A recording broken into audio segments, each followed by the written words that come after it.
What's up, Knicks Nation? Welcome to the 2024-2025 player preview, profile, and projection. We are going to start with Donte DiVincenzo. A lot to unpack, a lot to get into. We're even going to project his season out, and it's going to be fun, Chris. This is the start of the player projections, and I'm ready. Let's go. Let's do it. Yeah, man. Yeah, man. This is going to be fun. We're going to break down Donte DiVincenzo, obviously starting off, and we'll move on to Mitchell Robinson, and we'll give our thoughts, We'll give our thoughts on what we think they're going to do next season, and we'll also review what they did last season. So this is going to be a nice little video, man. I'm going to enjoy it. Yes, sir. All right, let's get into it. Donte DiVincenzo, as we all know, last season was an incredible season for Donte DiVincenzo. Going into 2024-2025, it's projected that he's going to be relegated to the bench, obviously bringing in Mikal Bridges. And, that comes with a lot of questions and whether or not the Knicks can adjust having Donte DiVincenzo off the bench. How would he adjust to being on the bench? He's no victim to being on the bench. He's been on the bench in Golden State, Milwaukee, with the New York Knicks, even the beginning of last season. Chris, remember, he was on the bench to start the year behind Quint Grimes. Then ultimately got into the starting lineup role, played absolutely incredible, broke the Knicks single-season three-point record, and worked his way into the starting lineup, and he played incredible.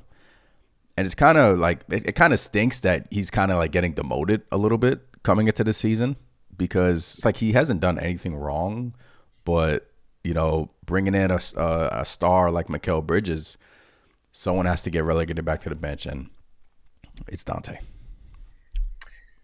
Yeah. Yeah, I feel the same. Look, for all the reasons you said, right? He doesn't really deserve to be on the bench, but again, I feel like this is another one of those like little hidden strengths. Well, maybe not hidden, but strengths of the Knicks, right? You got Donte DiVincenzo, who, like you mentioned, started off slowly, didn't shoot the ball well early on, but whatever. He was a bench player. Knicks signed him. Obviously, you didn't think you were going to get what you got from him last season, but ultimately supplants Quentin Grimes in the starting lineup, and the rest is history.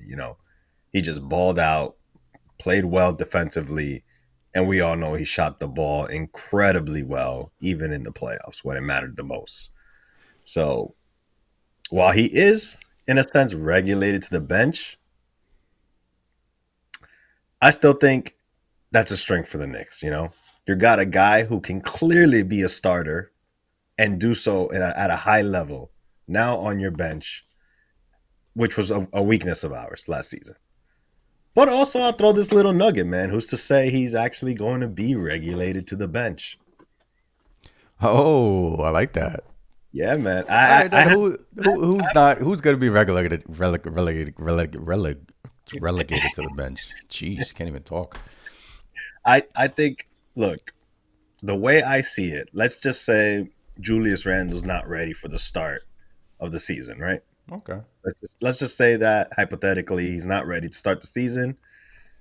Maybe then you throw out a lineup of Jalen Brunson, Donte DiVincenzo, Mikal Bridges at the 3, OG Anunoby at the 4, and then you got Mitchell Robinson at the 5, or whoever's starting at center. It's a possibility. It is a possibility, but it is, because we don't know the status of Julius Randle. We don't know the status of Mitchell Robinson. So it very well could just be Donte staying in the starting lineup until those guys are fully healthy. But I guess we're kind of like talking in a perfect world, right? Right. In a healthy environment, which we all want, because that's what we desire and hope for. Right. Look, here's some stats. We got last year was a career year for Donte. Shooting the 3, he shot 40.3%, 45% from corner 3. That was a career high. 47% from mid range. That was a career high. Efficiency field goal percentage was 58.7%. And he played 2,347 minutes. Played a lot of minutes. His defense as well was a little bit underrated. 82% steal rate, 90th percentile at his position. But the Knicks did allow plus 6.6 points per possession more when Donte was on the floor. But their offense was also plus 3.8 points per possession better with him on the floor. So he's 27 years old. Obviously, do those stats like they allowed more points when he was on the floor, Chris, but I don't like if you really dig deep in his numbers. But his defense, I thought from my standpoint was kind of a bit underrated a little bit. So Yeah. I don't know. And you know what? His defense is underrated. He's a good defender. Yeah, Way better than I thought, especially when the Knicks acquired him. But I could see the stats definitely, show the true picture in my opinion. Like you mentioned, they did allow plus 6.6 points, per possession yeah, when Dante was on the court. And that's simply because he's trying to get into the passing lanes. He's trying to get those steals. He's taking some risks. And that, when he doesn't get the steal and he tries to jump the passing lane, he's out of position. So you're going to have guys going down in the paint, kind of on a 5-on-4 situation, or maybe even worse. But I think that's where that number comes in. And I think as the season progressed, not that Dante wasn't trying to get steals or trying to jump those passing lanes, but I think he was being a little bit smarter where he took those spots. yeah, So, I think the stats kind of lay out his game perfectly in that regard. But I think he'll be even better this season, man. yeah. I do. I want to say that, but it's like I think he'll be better. But he had such a great year last year. I guess him playing less minutes. I have some stats here with him coming off the bench last year. With the New York Knicks, he only averaged 19.6 minutes per game when he was coming off the bench. So last year, he averaged a career high 29 minutes per game. And I actually thought that number would be a little bit higher when I looked at it. So last year, he's averaging 29 minutes per game. Last season, when he was coming off the bench, he averaged 19 minutes a game with the New York Knicks. Now you bring in Mikal Bridges. I guess we can find a middle ground. Does that go to 25? Does he have the same efficiency numbers? Does he shoot at the same clip? It's tough. It's definitely food for thought. But I think, man, you got a shooter like Donte DiVincenzo. I mean, you're talking about Dante was matching prime Klay Thompson numbers. When Yeah, you got a shooter like that, whether he's coming off the bench or not, or whatever the case may be, you're going to find him minutes. I'll find it hard to believe he doesn't play at least 25 minutes. He's not a defensive liability per se. And I think he'll be better in that regard defensively. Let me clarify that. Defensively, I think he'll be better simply because now if he gambles, let's say Mikal Bridges, OG Anunoby are out there as well with him. mm-hmm. Those guys are definitely going to react and be able to cover up, a little bit of chaos that he causes when he tries to go for those passing lanes or risky steals. But, shooters shoot, man. And Donte DiVincenzo is a shot maker. I'm not going to say he's going to shoot 45 from the corner again or even match these percentages per se, but I don't think the drop off is going to be too crazy.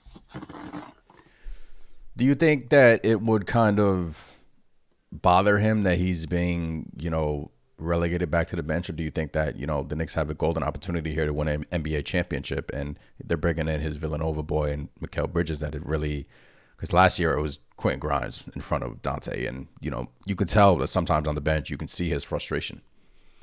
But do you feel like, everyone healthy, I don't see a world where Dante plays 29 minutes per game, maybe 24, 22 maybe. 25-ish, but 29, close to 30 minutes a game. I could be wrong.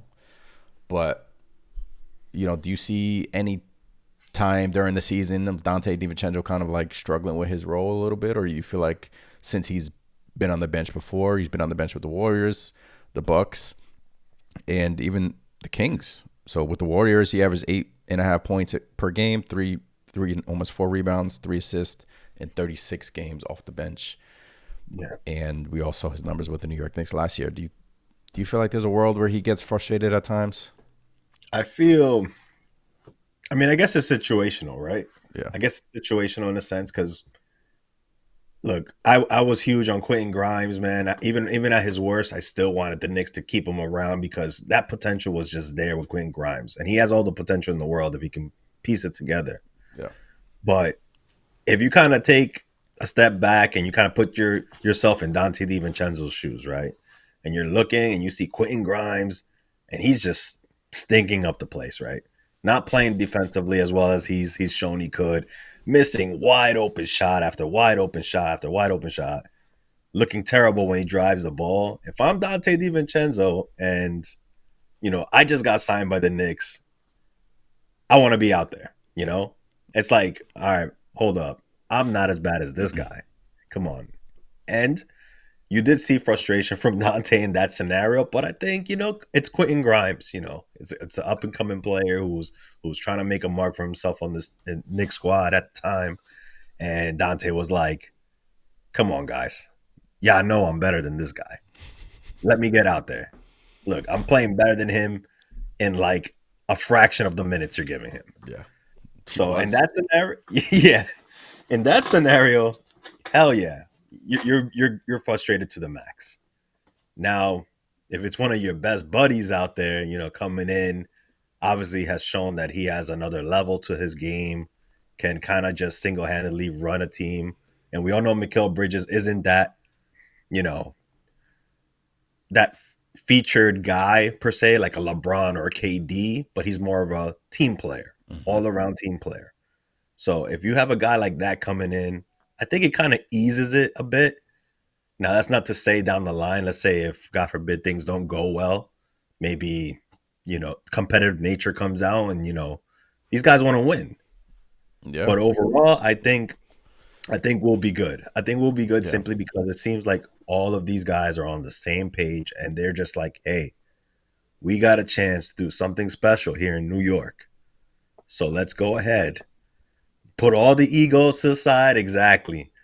The ring. That's the number one goal for all of them. For all of them. Yeah. So I think that alone, they're going to put all the egos aside. Will there be fights? Will there be arguments? Yeah. But these guys know each other so well. I think they'll be able to get past that and become even better, and probably even get closer. Yeah. It's going to be that brotherly love, Yeah. But I think well said. I think sometimes there's going to be closing lineups with Dante as well in the lineups. You're going to see the Knicks go small at times with Dante and kind of like maybe Julius at the center position depending on the matchup. So he can maybe gain more minutes in that regard. He doesn't necessarily need to start, but there's going to be times where he's going to be closing, and also like. The realism is that no one ever stays healthy, so guys are gonna miss time. Mikal Bridges is the only Iron Man. This guy never misses time. So, but yeah, I think it's gonna be interesting. Dante, he still has 3 years left on his deal, so his contract is up at the end of 2027 on a great contract. 11 million this year, 11.9 next year, 12.5 the year after that. Only 8% of the cap. So, and the cap is just rising, so his contract is not an issue. So I think they said we paid him too much as well at the time. Yeah. We How'd got that work out, boy? Time Klay Thompson stats. How'd that work out? They said a lot. Yeah, they said a lot. But yeah, I think Dante's gonna have a good year. Yeah. All right. So bold prediction time. I guess we can get into the predictions. You can just throw out points, 3-point percentage, field goal percentage, minutes, or if he's traded. Bold prediction. It's bold prediction time. My bold prediction: Donte DiVincenzo will be sixth man of the year. Oh, let's go. That's my bold prediction. Speak that into existence. Hey, he has it in him. You stole my bold prediction. Oh, get out! I just thought about it. No, like, if there's anyone to do it, I think it would be Dante because, look, last year was such a I want to say an outlier because he's proven that he could shoot the ball, but in terms of his usage last year was 20% career high. 3-point percentage was career high. I think his usage will go down, but he has it in him. I think I think he can give us like 15 points, 38% from three, 42 from corner, and just really help us achieve our goal. And at the end of the day, that's to be number one in the East. And I think we can do that. I think Dante is a huge part of it. But this bench situation, remember Johnny Bryant's gone too. So Johnny Bryant, in terms of like closing lineups, he really helped Tom Thibodeau, like getting in his ear, standing up, whispering stuff in his ear. We didn't know what he was whispering, but it could have been substitution patterns. So it's gonna be something to watch. But this coaching staff, I have a feeling is gonna get it figured out. Yeah, Yeah, yeah. I think we'll be fine. And look, it's the way Dante DiVincenzo, plays now. Early on it was a lot of catch and shoot type of shots, but as the season progressed, obviously without Julius Randle, you know, the double and triple teams of Jalen Brunson, we started seeing a lot more. Dante DiVincenzo off of a curl, Dante DiVincenzo, in some form, in some action, yeah, basically to get him the ball and hitting a tough shot. So I think we're going to see more of that, man. And Dante has shown over the past season that he can make all types of shots, contested or not. So, that's why I think he's going to be six man. He's just a flamethrower, and it's exactly what you want off your bench, in my opinion. yeah. Yep. So, that was Dante DiVincenzo, player preview of the New York Knicks 2024-2025 season. That's a wrap for Donte DiVincenzo. We are moving on to the next player preview. If you guys wanted to watch the next player preview, just it's pretty much on the screen here somewhere. You guys can check it out. All right, I'm Anthony. And I'm Chris. Catch you guys next time. Peace. Peace.